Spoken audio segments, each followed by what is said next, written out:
Welcome to Curiosity's Sake, where I'm still discovering new genres. In this episode, we'll be looking at a found footage game. Now, I've played horror games before, Ghost Hunter being the most recent one. There's a few in the series that have horror elements like Dead State, Extra Lives, Cosmology of Kyoto, I Saw It, and War Z. By the way, War Z's developers are still making games. They released one last month, actually. That's probably the most terrifying thing to come out of any of the horror games I've reviewed. But yeah, found footage. It's a genre that kind of took off in the mid 2010s because of Outlast.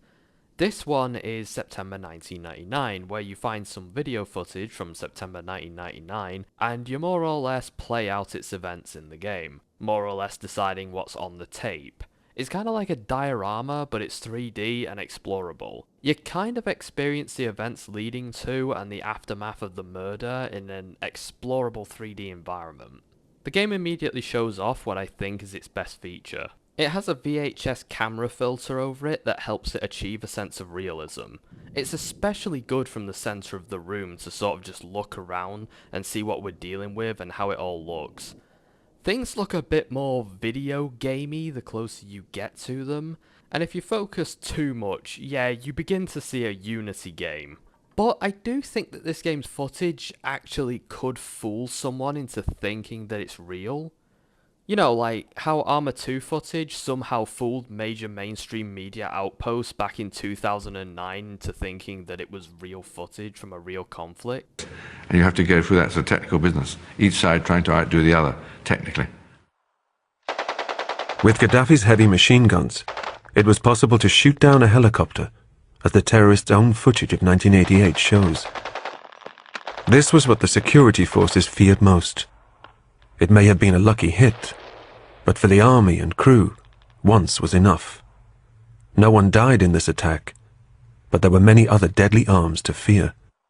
The first thing we notice about our murder house is that our boy collects a lot of paintings of parrots. As in, every painting in his house is of parrots. Now, some might see this as some sort of clue, maybe some insight into the character. Maybe this guy really likes parrots. To me personally though, I could buy that this guy does not have enough money but didn't want bare walls. I have paintings in my house of New York skylines. I have no interest in New York, cityscapes, or anything like that, but I ended up with it. I think it was gifted to me so long ago I can't even remember. If you go to your local charity shop or thrift store, and you need something to cover up bare walls or damage on the walls, yeah, you're more than likely going to walk out with something like this. Whoever this is, they're living on some hard times. They're sleeping on a mattress on the floor and sharing a crack shack with the Pixar lamp as a roommate. Part of me suspecting that this guy's poor and doesn't get much of a say in his decor is that he has this disgusting leopard skin blanket.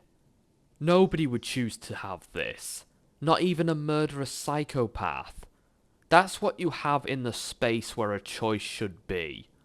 This guy drinks a lot, sleeps on the floor, and doesn't care how he lives. We can rule out OCD as a motive for the murder, I guess. Homeboy also smokes and listens to the radio. Again, most likely because he can't afford a TV. Radio is the leopard blanket of entertainment. It's what poor people have in place of a choice. He has some sort of coat hung up in his wardrobe, which looks like the only bit of clothing that he owns that he's not currently wearing, assuming he doesn't walk around his house nude, in which case, he's probably going to get pulled over a lot. I noticed that on the replay he has some sort of book on the table. Looking at the size, colour, and shape of it, I'd assume it's a Bible. There's other things that also indicate in the house that this character is religious, so I could buy that it is a Bible. I can't be too sure, but Bibles are quite easy to get. I've got about 7 of them, and I've only ever bought 2. You can always steal one from a hotel if you can't think of another way to get one, and if you're worried about the moral cost of that, well, to quote Amos Zelig, God will understand. None of the doors can be opened, minus the one that connects to the main hallway to the den of depression that we call the bedroom. There's some sort of painting here, but I have no idea what it is. It looks like a photograph taken at night and they forgot to put the flash on. There's another painting over here which I didn't get a very good look at. That's kind of on me. I don't know what it is, but I can't imagine it's too important, so it's fine. We skip ahead and I notice that there's a cross above my second prisoner's door. It's possible that the murders are religiously motivated, but if I was to guess, I'd say that this guy's religion is more of a thing to turn to when he's facing what he's done. If you have to keep a secret your whole life, God is really the only person you can talk to about it. I mean, he already knows about it because he's omnipotent, so might as well address the elephant in the room with him. The Pixar lamp starts flickering, and I wonder if it's him that's the raging alcoholic and not our murderer here. He's at least partaking in the drinking, we can see that much. Not long after that, we skip to the 21st of September. The most interesting thing about the footage from the 21st of September is that there's now blood on the door. Our boy here hasn't quite grasped the whole blending in thing. I mean, his two prisons are obviously prisons, and he leaves blood and signs of distress all over his house, and thinks that filming it is more important than anything else. So rather than cleaning up evidence, he's making more evidence. If a cop gets inside this place, they're arresting him on the spot. There's no room of doubt for that. Wait, speaking of which, the cops are here. Oh dear. Well, the cops don't really do much. They just knock on the door and no one answers, so they fuck off. You might wonder how cops can just rock up to an obvious murder house and not make any effort to get inside. Well, this is very on point from the police that I've personally experienced. A few years ago, my friends and I tried to report a guy who did a lot of terrible things to a dog, and he threatened to kill it on a live stream. Apparently the cops turned up to his house and his mother answered the door and they said, No, he is good boy, and they turned away and left. They were satisfied with that answer. You'd be amazed at how many things cops just see and declare to be perfectly fine.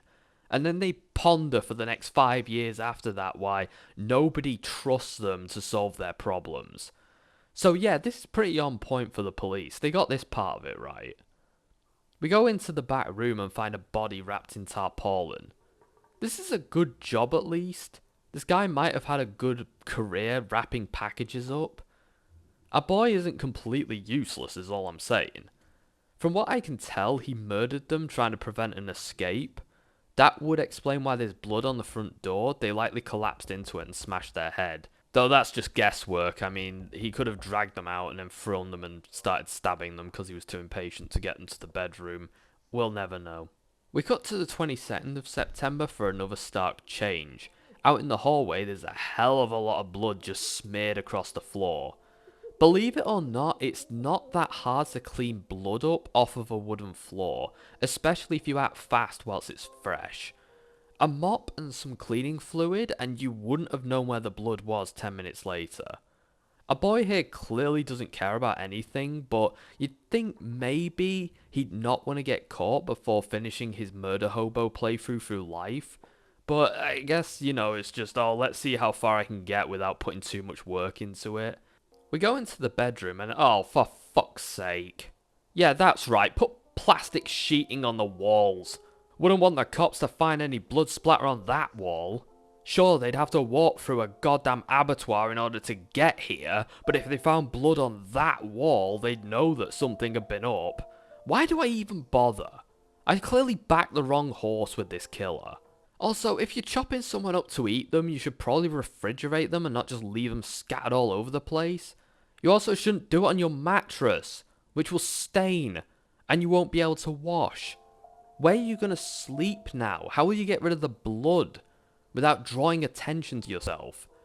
And if you're going to get rid of the mattress, you're going to have to burn it in the backyard, which will make one hell of a huge fire and a lot of smoke. You really haven't thought any of this through. This is why you live alone and no one wants anything to do with you, and why you've ended up resorting to this. Because you don't think ahead any. Oh good, we have some relaxing music on the radio. That's calmed me right down, that has. One of my prisoners is now crying because I just murdered their friend. Don't cry, you'll make me feel bad. In my initial playthrough, I didn't think the guy with the camera was the murderer, for whatever reason. So I thought that the person crying in the prison was the murderer. Having a what have I done moment? What I have just done? Yeah, like that. But no, this is your prisoner having a good old cry because you fucked up and murdered the other captive. Maybe it was a bad idea to try and keep two hostages at the same time when there's only one of you. I mean, dude, know your limits. The only way I could see such a thing working is if they were drugged, possibly under so many drugs that they were unconscious through most of the time there, so you don't have to worry about them springing up and running off. Otherwise, you're just asking for something to go wrong. We cut to the 30th of September and our boy here revs up his chainsaw. There's two possibilities here. The first is that he's realised that he can get ahead and cut down a Christmas tree and be ahead of the game, though in reality he's probably cutting up the other person.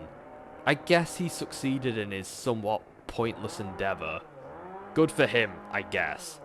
The game cuts to black, the tape ends, and then the game exe closes to desktop as soon as you're done. Which is a pretty cool feature, admittedly. It really makes it feel like some sort of creepypasta game. And that's the end of September 1999. So, how is it? Well, I admit, it does what it wants to do well enough. It's a short, disturbing experience that looks like found footage from the 90s, and it tells a story. Honestly, starting with the good points, I'd say it's atmospheric. It feels like it should be a found footage game as well. One problem that I have with found footage as a genre, both in video games and film, is how a lot of found footage films either forget that they're found footage films, or don't really want to be found footage films.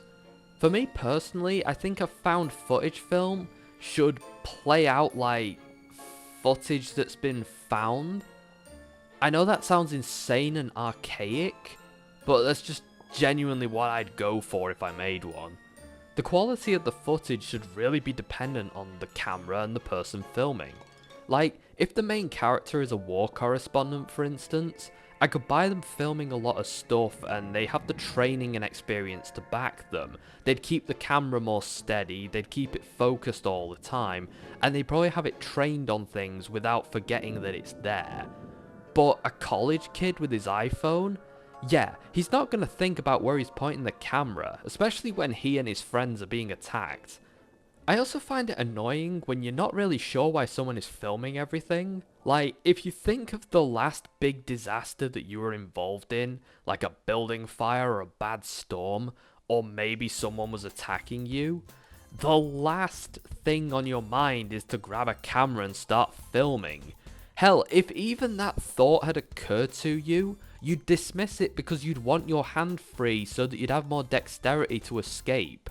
The only situations where it would make any sense is if your main character is a reporter or wearing a helmet cam.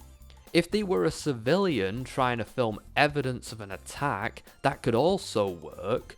Or if they were someone with no life or an aspiring filmmaker, someone who's very enthusiastic about filming or at least playing with their new camera, yeah, I could see that as well. But you'd have to establish a reason why they're so dedicated. Maybe they need to show the world this horrible thing. Who knows? I don't know. It depends on the story. Something like Wreck, for example, would have different motivations to something like the Blair Witch Project. But at the end of the day, it doesn't really matter so long as the actual motive is apparent.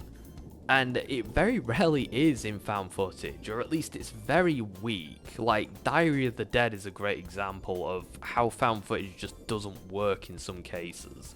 You'd ideally want a found footage film to show you everything that the character filmed, and it would allow the audience to piece it together.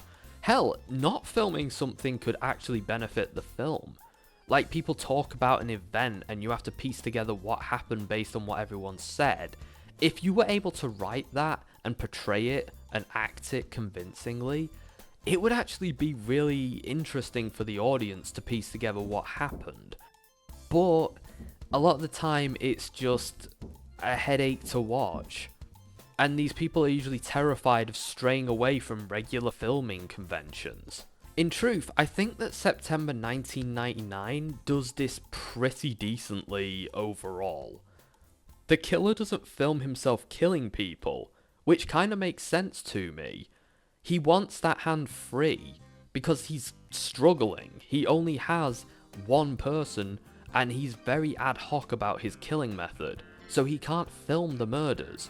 It's not an option that he has. Some killers love to film the act themselves so that they can relive it over and over again, but there's no way in hell that this guy can afford a tripod. He might have a hard time setting up any conditions for filming, and thus all he can pick up on his camera is what he can comfortably film without risking his plan. I get the impression that he sort of films his handiwork when he gets chance, and relives it as much as he can through doing that. Sort of a vicarious reliving of his murders, which is understandable to someone who has a high pressure hobby and doesn't really have much by way of resources or money in order to make anything more impressive happen. So yeah, points for that. I feel that this is one of the better found footage games I've played, though admittedly it's not a genre I'm too eager to jump into, because I imagine there's a lot more bad than good. When it comes to the negatives, I'd say that one drawback of the format is how the game is very brief and it gives you a set amount of time between segments. This is fine, but some segments give you a while to walk around and examine everything, and some give you under a minute. Interaction is basically sacrificed in this game, which is fine because it kind of works like a Chinese room game where you're more of a witness to the aftermath of something than a participant in it, and I'm pretty down for that. However, unlike a Chinese room game, you're on a time limit to work out what to look at and how long to look at it for. It all happens so fast that a lot of the details I didn't notice until I watched the recorded footage back, and your average player doesn't record their gameplay when playing a new game. There's not much to piece together besides what's immediately obvious either, and because of that you could achieve this fully 3D interactive environment with a single photograph. If you look at a murder scene, that's where the event is. If you look behind you in that murder scene, you'll see a door, which isn't quite as interesting, and it's not quite worth the 3D environment. You'd ideally want some extra detailing, maybe some written notes to give you some more lore, maybe some interactables, but it's very limited as to how much it gives you. I feel like there was more potential in this game to establish motive, or add more in-world details to make what you're looking at that much more disturbing, but the potential's just not realised. It feels like the first draft. The game was released on Steam in 2018 for free, and has been free ever since. You can pay $1.69 for the paid upgrade, which does nothing but give the developer £1.69, which they are transparent about. It's not a scam or anything. It's basically a, if you like this game, leave a tip. I'll do that, as I've played worse for more money in my time, and I do feel like this is a creative endeavour that was worth my time, and I don't feel like I didn't get what I asked for. Well, that's it for now. Join me next time. I'd like to say what I'm doing as I usually do, but everything's such a mess I couldn't tell you.